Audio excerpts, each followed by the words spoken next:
Ganda putri Gracia Poli Apriani Rahayu raih tiket final Olimpiade Tokyo 2020. Indonesia raih tiket final bulu tangkis ganda putri Gracia Poli Apriani Rahayu di Olimpiade Tokyo 2020.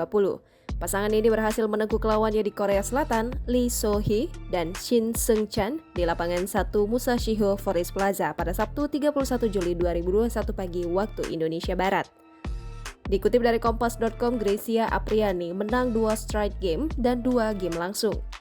Pasangan nomor 6 dunia itu menang dengan skor 21-19, 21-17 dalam laga ketat yang berlangsung hingga 71 menit. Keberhasilan ini membuat Gracia Apriani berhasil mencatatkan sejarah untuk Indonesia. Mereka adalah ganda putri Indonesia pertama yang berhasil menembus partai final Olimpiade. Gracia Apriani praktis menjadi ganda putri tanah air perdana yang akan meraih medali perak atau emas di Olimpiade.